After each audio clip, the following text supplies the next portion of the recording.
Good morning dear students. पिछली class में हम लोगों ने अवकलन का चेन रूल हम लोगों ने डिस्कस किया था। अब अपन आगे डिस्कस करते हैं। आज देखते हैं अवकलन के अनुप्रयोग। अवकलन के अनुप्रयोगों में पहला अनुप्रयोग हम लोग डिस्कस कर रहे हैं, किसी वक्र का ढाल ज्ञात करना है। ये मैंने अवकलन जब स्टार्ट किया था तब भी डिस्कस किया था कि जैसे मान लो मेरे पास ये एक y और x के मध्य कोई ग्राफ है। y और x के मध्य कोई ग्राफ है और इस ग्राफ का मैं इस पर्टिकुलर पॉइंट पर ढाल ज्ञात करना चाहता हूं। इस ग्राफ का इस पर्टिकुलर पॉइंट पर क्या ज्ञात करना चाहता हूं? ढाल। तो ढाल ज्ञात करने के लिए हमें सबसे पहले इस पर्टिकुलर पॉइंट पर एक स्पर्श रेखा खींचनी पड़ेगी। ये स्पर्श रेखा खींची। ये स्पर्श रेखा क्षैतिज अक्ष के साथ जो कोण बनाती है उस कोण का tan थीटा ही क्या होता है? ढाल होता है। बात समझ में आ गई?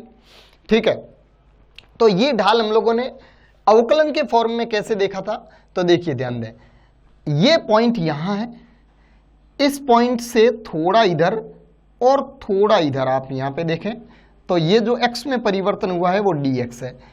और जब मैं x के इस वैल्यू से x की इस वैल्यू तक गया तो यहां से यहां तक गया तो y में ये वाला परिवर्तन हुआ और ये वाला परिवर्तन dy है। ठीक है। तो अब आपको यहां पे एक छोटा सा त्रिभुज दिखाई दे रहा होगा। इस त्रिभुज, ये त्रिभुज क्या शो कर रहा है? आप x में अगर dx जाओ तो y में dy परिवर्तन होता है। तो इस त्रिभुज को अगर मैं बड़ा करके यहां पे बनाऊं तो ये त्रिभुज ऐसा है। इस त्रिभुज में ये वाली लाइन तो ये सेम है जो ब्लू कलर की लाइन है और वो इस वक्र की जो स्पर्श रेखा है वही है। ठीक है। तो ये लाइन सेम है तो फिर ये वाली रेखा और ये वाली रेखा कौन सी रेखा है? समानांतर रेखा है। तो किसी एक लाइन को दो समानांतर रेखाएं या दो समानांतर रेखाओं को कोई एक लाइन काटे तो ये एंगल और ये एंगल संगत कोण हो जाएगा। तो ये एंगल थीटा है तो ये एंगल भी थीटा होगा।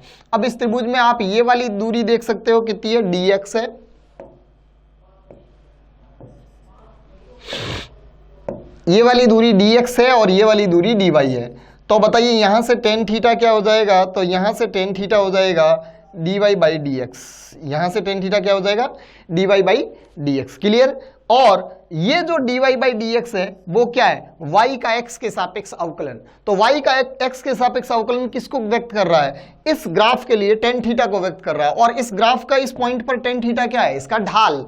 तो अगर मुझे इस ग्राफ का समीकरण पता है, इस ग्राफ का समीकरण है मान लो y is equal to X square plus 2x plus something, कुछ भी मान लो इसका ये समीकरण है, 5 बराबर प्लस 5, ये इसका समीकरण है। और मैं बोलूं कि x बराबर 5 पर, ये x बराबर 5 है, x बराबर 5 पर इसका ढाल कितना होगा?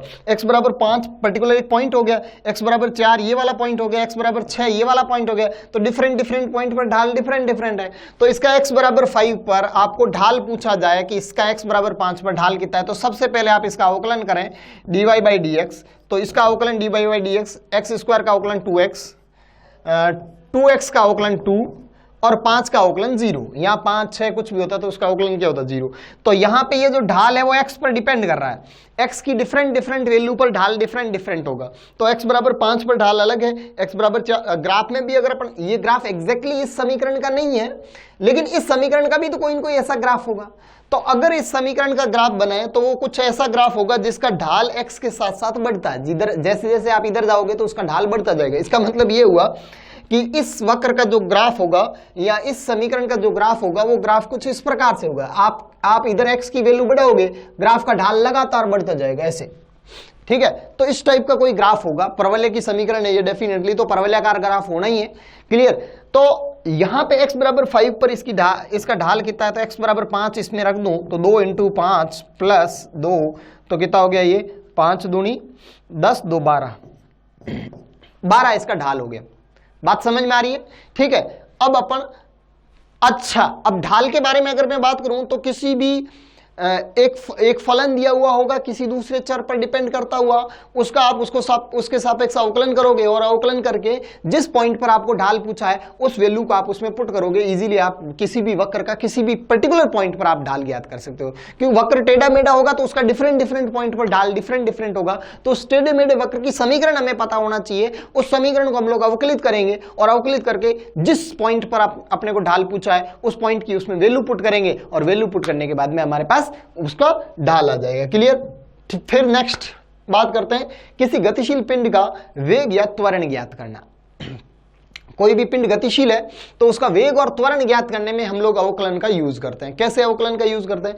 मान लो मेरे पास एक पिंड गतिशील है और उस गतिशील पिंड की जो स्थिति है, गतिशील पिंड की स्थिति है वो मान लो पिंड एक्स अक्ष के अनुदिश गतिशील है। देखिए ये एक्स अक्ष है, ये वाई अक्ष है और ये एक्स अक्ष है, और एक पिंड एक्स अक्ष के अनुदिश गतिशील है। और जो पिंड एक्स अक्ष के अनुदिश गतिशील है उसकी जो स्थिति है वो स्थिति समय पर डिपेंड कर रही है और वो x बराबर T square plus T plus 2, ये किसी गतिशील पिंड की स्थिति है।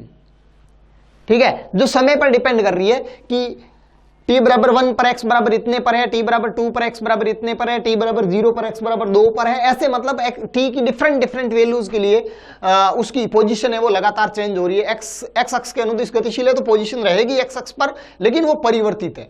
क्लियर। अब देखिए, अब स्थिति का समय के सापेक्ष अवकलन, स्थिति का समय के सापेक्ष अवकलन वेग कहलाएगा। तो अगर मैं इसके वेग की बात करूं तो इसका वेग हो जाएगा dx बटे dt, dx बटे dt। अच्छा, नॉर्मली वेग का मतलब क्या होता है? नॉर्मली वेग का मतलब होता है पिंड की स्थिति में परिवर्तन की दर। वेग का मतलब क्या होता है? पिंड की स्थिति में परिवर्तन की दर। तो मैं यहां पे बात करूं कि dt समय अंतराल में, dt समय अंतराल में पिंड dx दूरी तय किया तो वेग बराबर क्या होगा? दूरी बटे समय।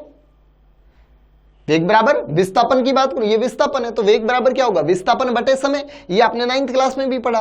तो ये तो क्या है? ताक्षणिक वेग है, यानी इस छोटे से समय अंतराल के अंदर आपने जो विस्थापन तय किया है उसका जो रेशियो आ रहा है, उसका जो अनुपात आ रहा है विस्थापन और समय का, वो ताक्षणिक वेग को व्यक्त कर रहा है। हाँ डेफिनेटली, तो अवकलन से हम लोग ये जो वेग और त्वरण ज्ञात कर रहे हैं ना, ये ताक्षणिक ही ज्ञात कर सकते हैं। ताक्षणिक का मतलब किसी पर्टिकुलर क्षण पर आप अगर t बराबर 0 से लेकर के t बराबर 20 सेकंड तक, अगर मान लो इतने 20 सेकंड के समय अंतराल के अंदर आप वस्तु की गति को देखते हो तो वस्तु ऐसे टेढ़ी मेढ़ी गति कर रही है, तो यहां से लेकर के यहां तक आप उसका औसत विस्थापन देखोगे और औसत विस्थापन बटा जो समय होता है वो औसत वेग होता है।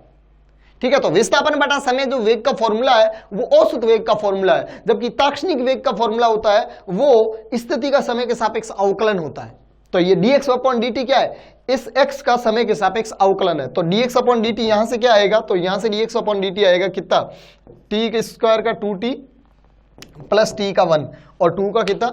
0। ये आपका वेग का सूत्र आ गया। किसका सूत्र आ गया? वेग का। ठीक है, अब आपका जो वेग है, इस पिंड का जो वेग है वो समय पर डिपेंड कर रहा है। किस पे डिपेंड कर रहा है? समय पर। यानी समय के साथ साथ वेग परिवर्तित हो रहा है। अगर समय के साथ वेग अगर नियत रहता है तो ये नियत वेग से गतिशील वस्तु कहलाती है, और समय के साथ अगर वेग परिवर्तित हो रहा है तो ये त्वरित गतिशील वस्तु कहलाती है। ठीक है, तो यहाँ पे वेग समय के साथ परिवर्तित हो रहा है, तो किसी समय अगर वेग की बात करूं तो v t बराबर 0 पर v कितना है? तो t बराबर 0 पर v की बात करूं तो यहाँ पे t बराबर 0 रखूं तो v बराबर है 1 metre per second, 1 metre per second. अब मैं बात करूं t बराबर 2 सेकंड पर वेग कितना है? तो t बराबर 0 सेकंड पर, t बराबर 2 सेकंड पर वेग की बात करूं तो t बराबर 2 सेकंड पर यहाँ पे t की वैल्यू 2 रखें तो 2 into 2 plus 1 this is 4 plus 1 this is 5 meter per second. बात समझ में आ रही है?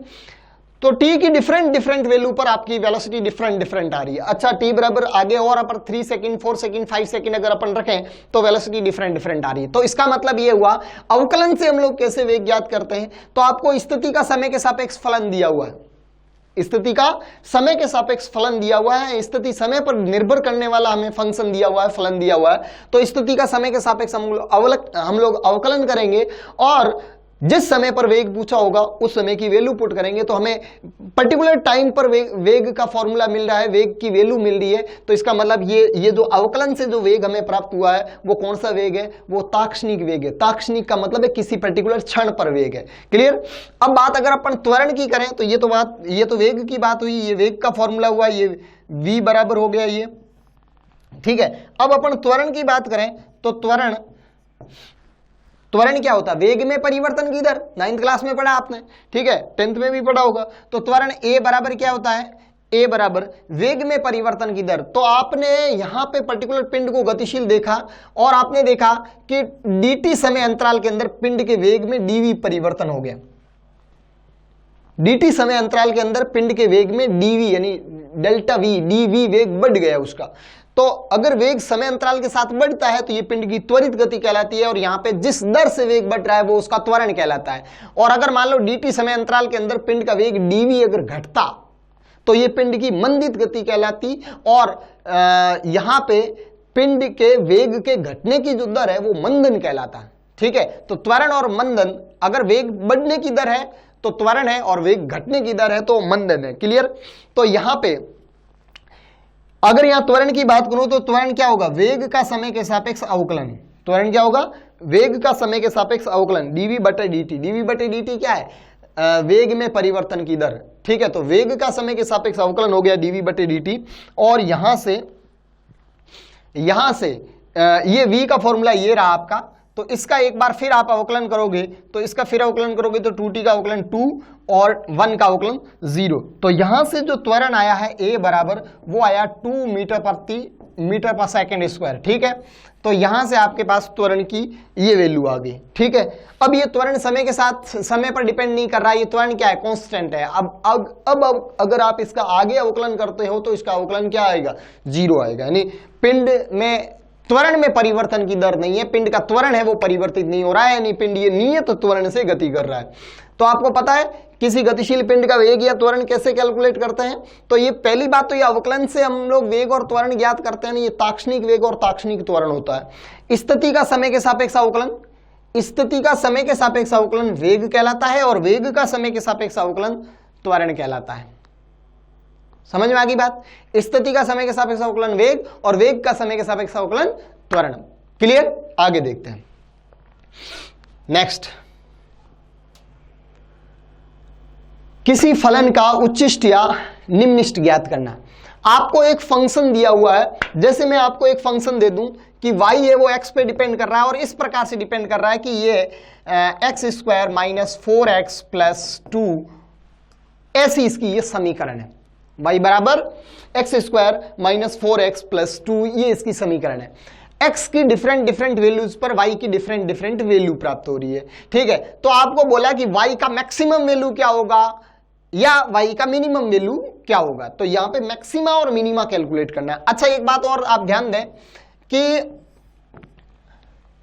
इधर की तरफ y है और इधर की तरफ x है, और इसका मान लो ये समीकरण है, ठीक है। इस समीकरण की ग्राफ तो कुछ और आएगी, मैं कोई एक अन्य ग्राफ बना लेता हूं y और x के बीच में। यानी y है वो x पे डिपेंड कर रहा है, और ये डिपेंड करता हुआ ऐसे परिवर्तित हो रहा है, डिपेंड करता हुआ ऐसे परिवर्तित हो रहा है। तो यहां पे y की वैल्यू बढ़ी बढ़ते बढ़ते यहां तक पहुंची, और ये y की मैक्सिमम वैल्यू है, और उसके बाद में घटना शुरू होगी, उसके बाद में घटना शुरू होगी। तो ये y का मैक्सिमम मान है, इसको मैक्सिमा कहा जाता है। क्या कहा जाता है, मैक्सिमा, उच्चिष्ट।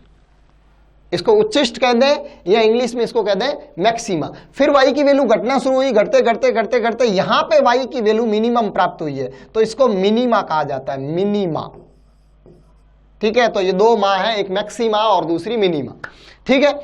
ये y की मिनिमम वैल्यू है, और इस मिनिमम वैल्यू के बाद में वापस y बढ़ रहा है, और फिर आगे मान लो मैक्सिमा और मिनिमा प्राप्त हो सकता है, ठीक है। तो y के मैक्सिमा और y के मिनिमा ये दो क्रिटिकल पॉइंट है, और इन पॉइंट पर आप क्या देख रहे हैं, इधर की तरफ x है, इधर की तरफ y है। आप यहां पे इसकी स्पर्श रेखा देखें, अगर आप यहां पे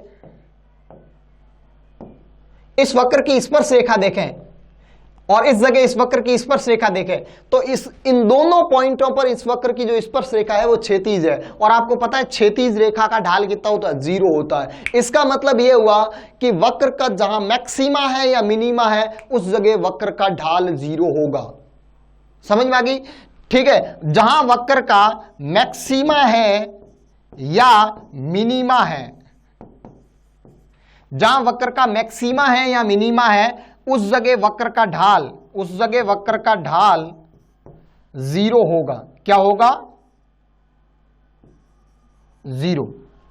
ठीक है, जहां वक्र का मैक्सिमा है या मिनिमा है उस जगह वक्र का ढाल 0 होगा। अब वक्र का ढाल 0 आ गया तो वक्र का ढाल 0 आते ही हमें यह कैसे पता चलेगा कि ये मैक्सिमा है या मिनिमा? अच्छा, वक्र का ढाल कैसे आएगा? तो आपके पास ये मान लो वक्र की समीकरण है, इस वक्र की समीकरण से आप इस वक्र का ढाल कैसे कैलकुलेट करोगे? तो इस वक्र का ढाल हमें कैलकुलेट करना है तो मैं इस वक्र का अवकलन करूंगा x के सापेक्ष, तो ये हो जाएगा dy by dx। dy by dx क्या होगा? dy बाई dx yx वक्र का ढाल होगा। समझ गए? dy बाई dx yx वक्र का ढाल होता है। ठीक है, तो इसका अवकलन किया तो इसका अवकलन क्या आया? 2x minus 4, 2x x square का 2x, 4x माइनस 4x का माइनस 4 और 2 का 0, ये आपका अवकलन आ गया। ठीक है, अब देखिए, अब ये अवकलन आया तो जहां उच्चिष्ट होगा या निम्निष्ट होगा, यानी जहां मैक्सिमा होगा या मिनिमा होगा, वहां वक्र का ढाल 0 होगा। वहां वक्र का ढाल क्या होगा? 0 होगा। तो वक्र का ढाल 0 करना है, पहले अवकलन करना है, और उस अवकलन को करते ही अवकलन को किसके बराबर करना है? 0 के बराबर करना है। क्यों? क्योंकि हम लोग यहां कैलकुलेट करना चाह रहे हैं कि इसका y का मैक्सिमम मान कितना है। तो y का मैक्सिमम मान कहां होगा? उसके उच्चिष्ट पर। या y का न्यूनतम मान कितना है? तो y का न्यूनतम मान कितना होगा? उसके निम्निष्ट पर। ठीक है, तो अब देखिए, तो सबसे पहले जो वक्र दिया हुआ है उस वक्र की जो समीकरण दी हुई है उसका अवकलन करेंगे और अवकलन को सीधा 0 के बराबर कर देंगे। 0 के बराबर क्यों करेंगे? क्योंकि जहां मैक्सिमम वैल्यू होगी या मिनिमम वैल्यू होगी, यानी जहां मैक्सिमा होगा या मिनिमा होगा उस जगह वक्र का ढाल 0 होगा। तो dy बाई dx उस वक्र का ढाल होता है और उसको सीधा बराबर कर दिया हमने 0 के। तो उसको सीधा बराबर 0 के कर दिया तो यहां से यह आएगा 2x बराबर 4 देन x बराबर 2। एक ही वैल्यू आई है, x बराबर 2। अगर ये 2x स्क्वायर होता, अगर ये 2x स्क्वायर है नहीं, अगर ये होता 2x स्क्वायर माइनस 8 बराबर 0, ऐसे ही मैं मान लूं, अगर यहां पे ये जैसे मान लो x क्यूब ऐसा कुछ होता तो ठीक है, 2x स्क्वायर माइनस 8 बराबर 0 अगर ये है तो फिर इसको क्या करूंगा? ये x स्क्वायर बराबर माइनस प्लस 8 उधर गया, 2 भाग दे दिया, 4 आ गया। अब यहां से x की वैल्यू क्या आई? यहां से x की वैल्यू आई प्लस माइनस 2, यहां 2 वैल्यू आई। यहां x की कितनी वैल्यू आई है? 2 वैल्यू। और यहां x की कितनी वैल्यू आई है? 1 वैल्यू। ठीक है, तो कभी आपके पास 2 वैल्यू आएगी, कभी आपके पास 1 वैल्यू आएगी, वो आप देख लेना कैसे कैसे आती है। अब यहां पे मेरे पास x की वैल्यू आई है कितनी? x की वैल्यू आई है +2। अब x बराबर +2 पर y की मैक्सिमम वैल्यू है या मिनिमम वैल्यू है, ये कैसे पता चलेगा?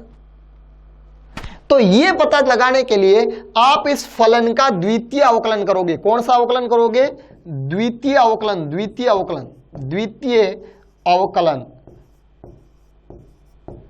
ठीक है, अच्छा द्वितीय अवकलन क्या होता है? तो द्वितीय अवकलन देखिए dy बाई dx का जो अवकलन है वो होगा, देखिए d बटा dx तो अवकलन ऑपरेटर होता है, तो इस अवकलन ऑपरेटर के इस कोष्टक के अंदर जिसको रखते हैं उसका अवकलन करता ही है अवकलन ऑपरेटर। तो मुझे किसका अवकलन करना है? मुझे अवकलन करना है dy बाई dx का, तो dy बाई dx इसके अंदर रख दूंगा। बोलो बात समझ में आ रही है? तो इसके अंदर मैंने रख दिया dy बाई dx, और dy बाई dx के साथ d बटा dx लगा दूं तो ये इसका क्या करेगा? अवकलन करेगा। तो इसका जो सेकेंड अवकलन होगा वो हो जाएगा d into D square y and dx into dx square. तो dy बाई dx का y का एक बार अवकलन ये है और y का अगेन अवकलन ये वाला हो जाएगा d स्क्वायर y बटा dx स्क्वायर। ठीक है, अब इसका अगेन अवकलन किया तो मैंने क्या है, देखो यहां पे 2x का अवकलन 2 और -4 का अवकलन 0, तो ये आया इसका द्वितीय अवकलन। अब आपको ध्यान देना है, अगर आपके पास द्वितीय अवकलन dy by dx square positive आता है यानी ग्रेटर देन 0, या आपके पास द्वितीय अवकलन d square y by dx square negative आता है। आपके पास दो ही वैल्यू आएगी, D square Y by D X square या तो पॉजिटिव आएगा या नेगेटिव आता है। अगर ये पॉजिटिव आता है तो फिर ये निम्निष्ट को व्यक्त करेगा। किसको व्यक्त करेगा भाई? निम्निष्ट को व्यक्त करेगा। निम्निष्ट यानी न्यूनतम मान वाले को व्यक्त करेगा, निम्निष्ट। और अगर ये नेगेटिव आता है तो ये उच्चिष्ट को व्यक्त करेगा। ठीक है, तो यहां पे ये कैसा आया? यहां पे ये +2 आया। +2 क्या है? ग्रेटर देन 0 है, और ग्रेटर देन 0 है तो इसका मतलब x बराबर +2 पर y का मान न्यूनतम होगा, और ये x बराबर +2 निम्निष्ट होगा या मिनिमा होगा। समझ में आ गई बात? तो सेकंड अवकलन करेंगे, और सेकंड अवकलन हमारा अगर पॉजिटिव आता है तो ये निम्निष्ट होता है, और अगर नेगेटिव आता है तो ये उच्चिष्ट होता है। अब ये सेकंड अवकलन होता क्या है, क्यों किया सेकंड अवकलन, और सेकंड अवकलन करने के बाद में उसको 0 के बराबर करने का रीजन क्या हुआ? ठीक है, तो उसको 0 के बराबर हम लोगों ने क्यों किया? हाँ सर, हेलो, हाँ रिकॉर्डिंग में है वो 11th-12th की। ना ना अभी चालू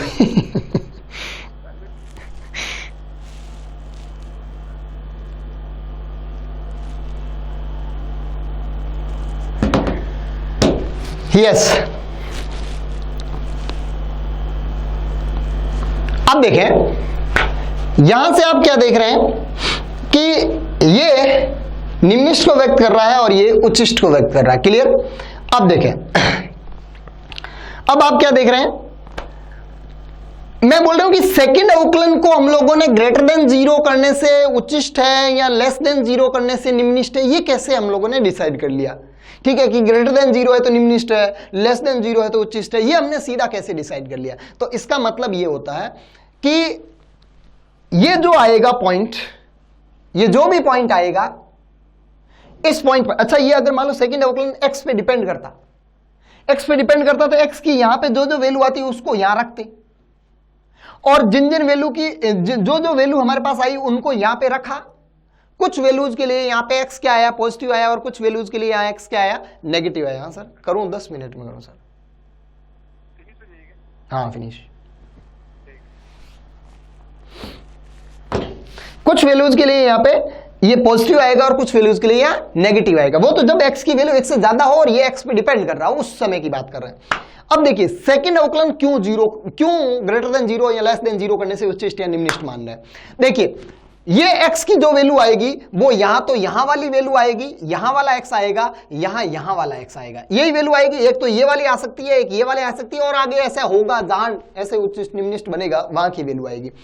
तो अगर मान लो ये वाली वैल्यू आई, यहां x बराबर 0 है और इसका द्वितीय अवकलन जस्ट आगे के पॉइंट का ढाल व्यक्त करता है।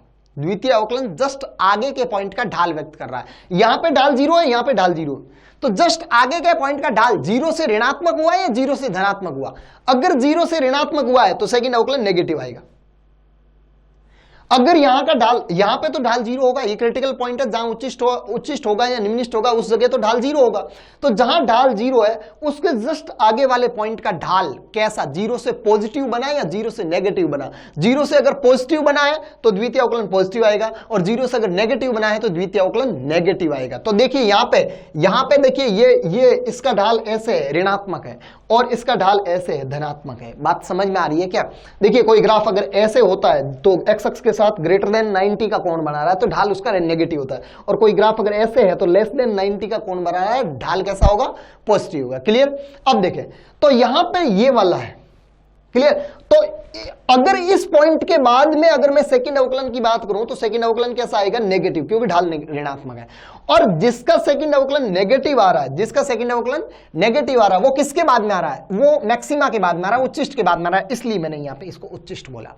अगर द्वितीय अवकलन आपका नेगेटिव आ रहा है तो वो उच्चिष्ट है, और द्वितीय अवकलन आपका पॉजिटिव आ रहा है, देखिए ये इस पॉइंट पर ढाल 0 है, यानी आपका क्रिटिकल पॉइंट है, और इस क्रिटिकल पॉइंट के बाद में आप जस्ट नेक्स्ट पॉइंट की बात करो तो ढाल कैसा है? पॉजिटिव, यानी द्वितीय अवकलन कैसा होगा? पॉजिटिव। तो जिनके लिए द्वितीय अवकलन पॉजिटिव होगा वो वाला क्रिटिकल पॉइंट क्या होगा? वो वाला क्रिटिकल पॉइंट आपका मिनिमा होगा। बात समझ में आ गई? क्लियर? अब देखिए, अब आप यहां पे इस फलन की मैक्सिमम वैल्यू है या मिनिमम वैल्यू है उसकी अगर अपन बात करें तो हमारे पास एक ही पॉइंट आया जिस जगह ढाल 0 है, यानी मैक्सिमा है या मिनिमा है वो जो भी है वो x बराबर 2 पर है। तो हमने इसको चेक किया, इसका द्वितीय अवकलन किया, द्वितीय अवकलन क्या आया, द्वितीय अवकलन ऑलवेज पॉजिटिव आया, द्वितीय अवकलन ऑलवेज पॉजिटिव आया, तो इसका मतलब ये परमानेंट क्या है, मिनिमा। परमानेंट क्या है, मिनिमा। इसका मतलब x बराबर 2 पर, x बराबर 2 पर इस y की जो वैल्यू है वो न्यूनतम प्राप्त होगी।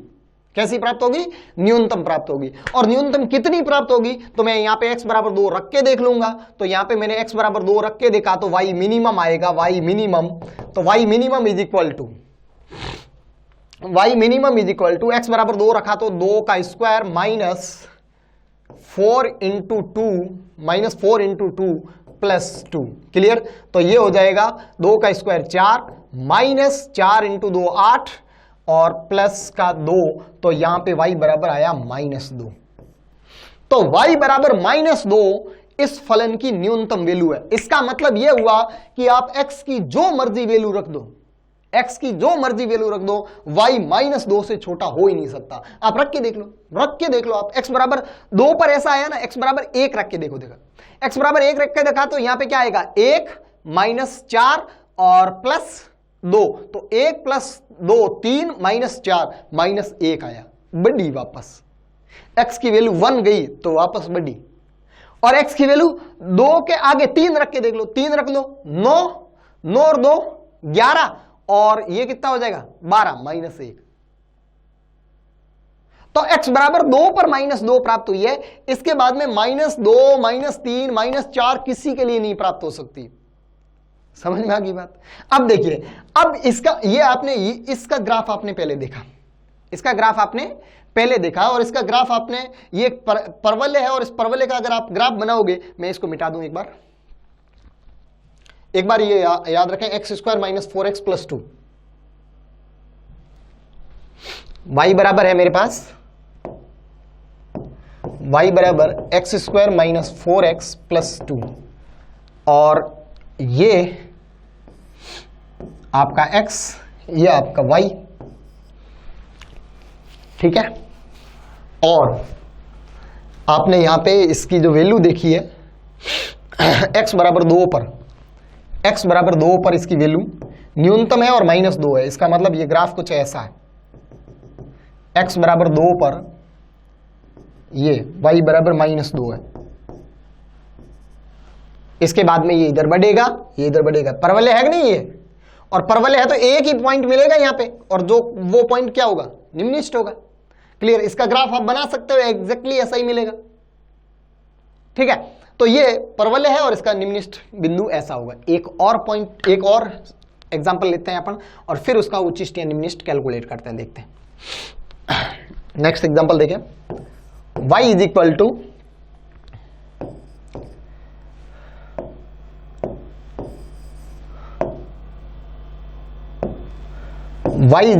x³ plus 2x² plus 5x plus 10। अब बोला कि y का उच्चिष्ट या निम्नलिखित, या y का अधिकतम या न्यूनतम मान ज्ञात कीजिए। कैसे ज्ञात करोगे, आप सबसे पहले इसका अवकलन करो, dy/dx, और dy/dx कितना आएगा, देखो 3x² प्लस 4x प्लस 5, और इसका 0 हो जाएगा। तो ये पहला अवकलन किया, और पहला अवकलन किसको व्यक्त करता है, ढाल को व्यक्त करता है, और जिस बिंदु पर जो बिंदु उच्चिष्ट या निम्नलिखित होगा उन बिंदुओं पर ढाल 0 होगा, तो हमने इसको ढाल को 0 कर दिया। अब आपके पास ये एक द्विघात समीकरण है। कौन सी समीकरण है, द्विघात समीकरण, और इस द्विघात समीकरण के हल आप श्रीधराचार्य विधि से सॉल्व कर सकते हो। तो x बराबर -b, ये आपका -b प्लस माइनस √b², तो 4 का स्क्वायर माइनस 4ac बट्टा 2a, ठीक है। तो यहां से आपके पास x की जो वैल्यू आएगी, वो x की वैल्यू क्या आएगी, x is equal to -4 plus minus √4 का स्क्वायर 16, और ये कितना हो गया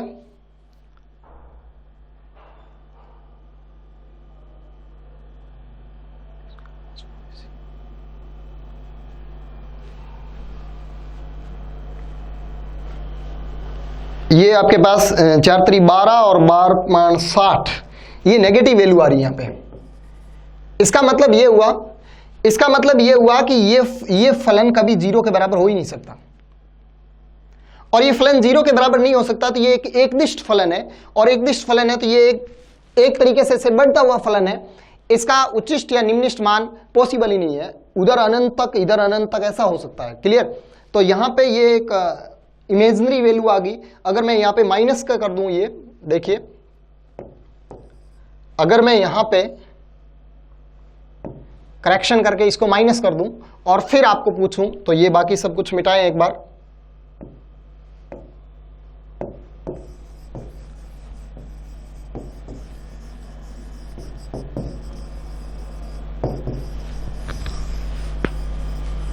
क्योंकि यहां अंडर रूट के अंदर नेगेटिव आ रहा था। क्लियर? तो वो पॉसिबल नहीं था, इसका मतलब इसका उच्चिष्ट निम्निष्ट पॉसिबल नहीं था।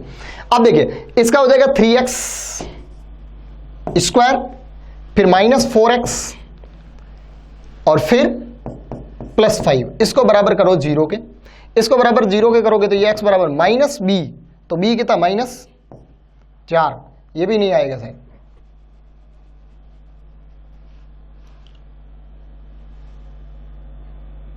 इसको माइनस करें, इसको भी माइनस करें, तो यह -5। ठीक है, तो -b plus minus under root of b square, ऐसे ही बनाया क्वेश्चन, b स्क्वायर -4 का स्क्वायर -4a कितना है, a 3, और c कितना है -5। ठीक है, बटे 2a। तो इस बार ये देखिए माइनस माइनस प्लस हो गया, और ये 16 प्लस 12 पंजे 60, 16 प्लस 60 ये अंडर रूट के अंदर आएगा। इसको सॉल्व करोगे तो यहाँ पे ये 4 है, एक बार प्लस लोगे एक बार माइनस लोगे, x की 2 वैल्यू आएगी। x की 2 वैल्यू आएगी तो किस वैल्यू के लिए द्वितीय अवकलन धनात्मक है और किस वैल्यू के लिए द्वितीय अवकलन ऋणात्मक है। काफी थोड़ा लंबा क्वेश्चन हो गया, आप एक बार प्रैक्टिस करके देखना। तो इसका फिर मैं द्वितीय अवकलन करूंगा, तो द्वितीय अवकलन हो जाएगा d2y/dx²। ठीक है, और यहां पे इसका सेकंड अवकलन क्या हो जाएगा, ये आगे जाएगा 6x - 4, ये इतना ही आएगा। अब x की यहां से 2 वैल्यू आएगी, 2 वैल्यू को यहां पे पुट करना, किसके लिए ये वाला वैल्यू पॉजिटिव आ रहा है, किसके लिए ये वाला वैल्यू नेगेटिव आ रहा है। जिसके लिए ये वाला वैल्यू पॉजिटिव आएगा वो निम्निष्ट होगा, जिसके लिए ये वाला वैल्यू नेगेटिव आएगा वो वाला बिंदु उच्चिष्ट होगा। अब आपको y का उच्चिष्ट मान पूछा है, यानी y का मैक्सिमम मान पूछा है या y का न्यूनतम मान पूछा, वो आप इजीली कैलकुलेट कर सकते हो। समझ में आ गई बात, क्या है इसका मीनिंग।